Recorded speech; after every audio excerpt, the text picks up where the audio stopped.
In the beginning were ficta.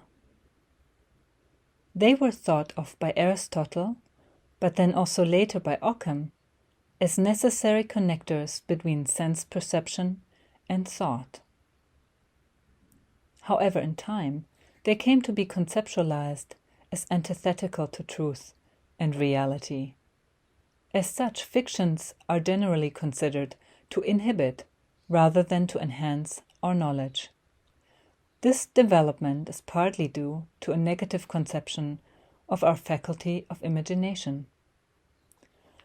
There is the project of a revisionary history of imagination as the story of its misunderstanding, uncovering reasons from Aristotle to Kant for the neglect of imagination as a primary faculty and its reduction to a mere ars combinatoria.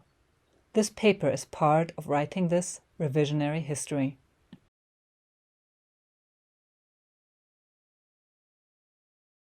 Fictions are relevant for understanding in different contexts: aesthetic, religious, or scientific.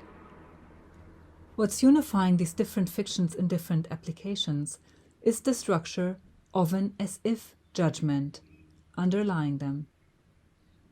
Fictions are to be understood as a form of judgment in which we consciously suspend veridicality, as Feinger puts it in his 1911 book, The Philosophy of the As-If.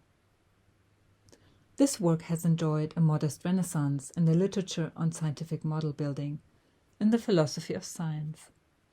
Yet, the reason to turn to Feinger is not the dynamic and localized concept of truth that he presumably offers, and which seems to be most promising to others who have used him recently. What is of greater interest here is his pragmatic, to a degree even pragmatist approach to the exploration of judgment and the logical tools for judging, such as fictions. With Feinger, we take fictions to be action guiding, and action affordance is the ultimate reason for humans to engage in the invention of heuristic fictions. Yet, fictions also have an overarching epistemic merit. They make us understand the call of our logical conscience.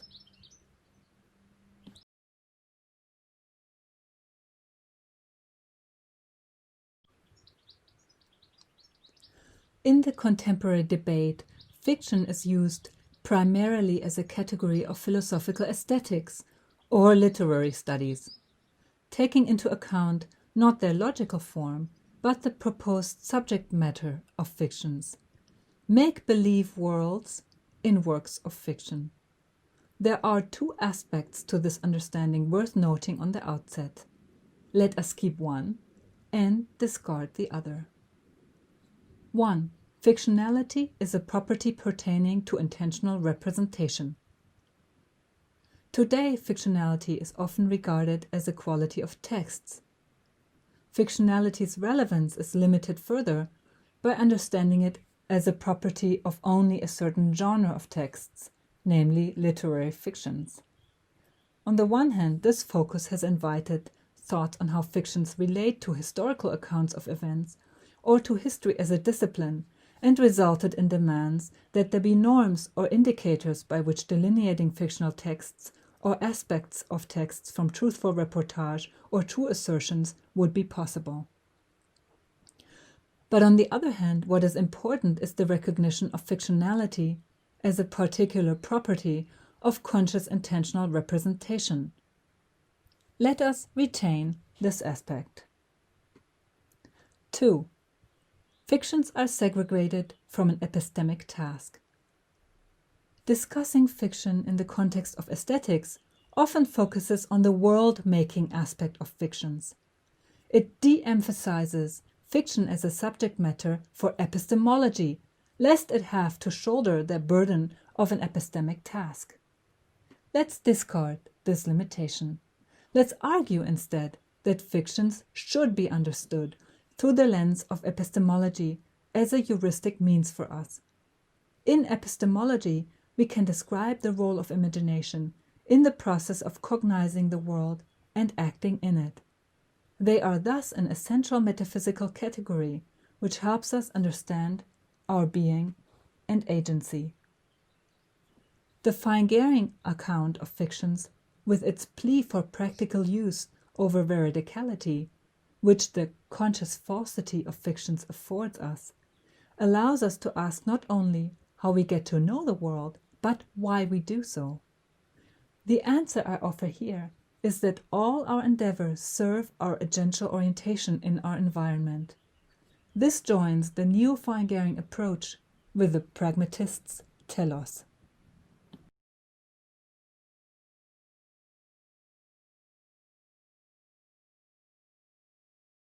Why can we employ conscious falsehoods, that is fictions, in our explanations of the world and still get a useful result? I will reconstruct Feinger's argument on fictions by looking at his analysis of as if as a modality of judgment. By enumerating examples that illustrate the ubiquitous use of fictions, Feinger is sometimes said to have given a taxonomy of fictions, mostly in scientific discourse.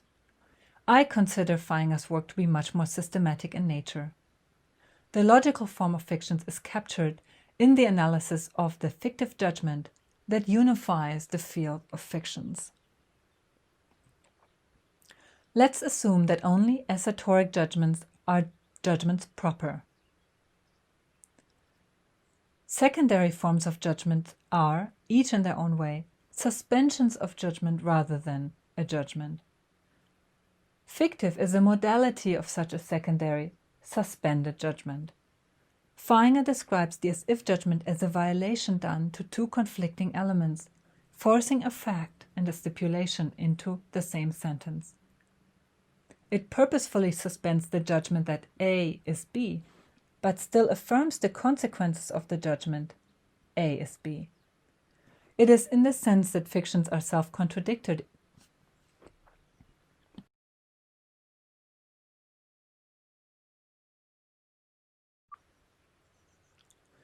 It is in this sense that fictions are self-contradictory, or in a felicitous phrase by Wolfgang Iser, self-indicating. Understanding fictive judgments as a transitional, purposeful, arbitrary suspension of judgment, we can see how fictions come to be characterized by Feinger as preliminary, conscious, contradictory, and action-guiding. Judging and its expression in speech and text requires a modality. Fictive is one such possible modality describing the judge's explicit suspension of veridicality for the sake of practical or applied use. The difference between hypotheses and fictions shows this well. It is a functional difference. A hypothesis, A, maybe B, postpones judgment to a later point in time. A as if B is neither true nor false. The fictive judgment A as if B doesn't qualify for veridication in the first place. It just isn't the type of thought that could be verified. According to Feinger's distinction, a hypothesis has to be verifiable, a fiction has to be conceivable. The ways in which these two different judgments are useful differentiates them. Hypotheses are theoretically, fictions are practically useful.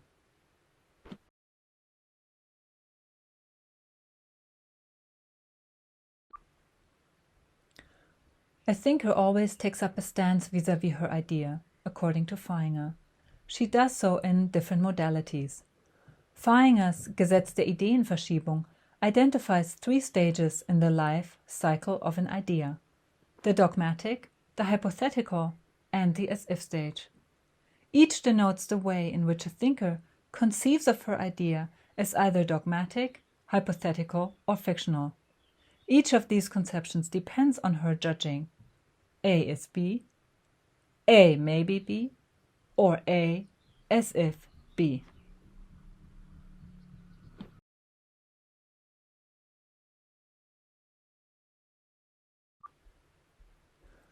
We think of the realm of ethics and the realm of science as separated, at least since Kant's antinomy concerning the question of the determinism of events.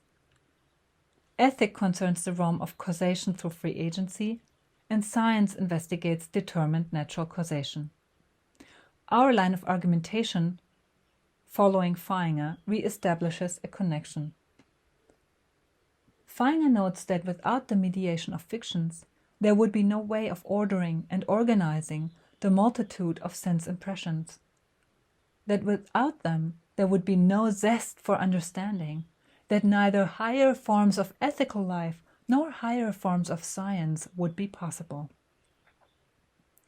The link between fictions as concrete historical ideas and fictions as expressing a stance towards judgment connects ethical life with the practices of science in their higher forms.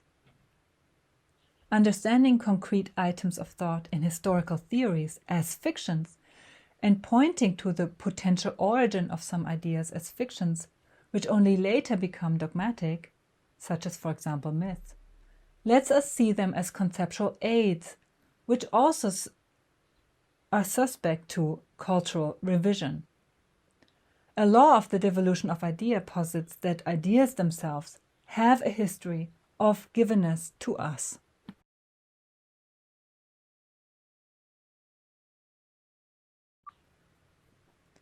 Understanding concrete items of thought in history as fiction and pointing to the potential origin of some ideas as fictions lets us see them as conceptual aids, which are also subject to cultural revision. A law of the devolution of ideas posits that ideas themselves have a history of their givenness to us. The assumption of an advancement of our logical conscience explains how this history occurs. It is the logical conscience which leads to the recognition of dogmatically held ideas as fictions, and to insights into the evolutionary nature of thought and function of logical thinking tools. The two frames of understanding, the logicians and the epistemologists, are interventions by our logical conscience.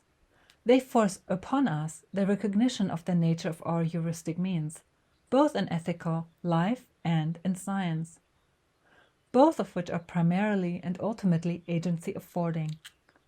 The higher forms of ethics and science are modes of engaging with ethics, religion, art, or science, which is self-aware of both frames, the logicians and the evolutionary epistemologists' frame.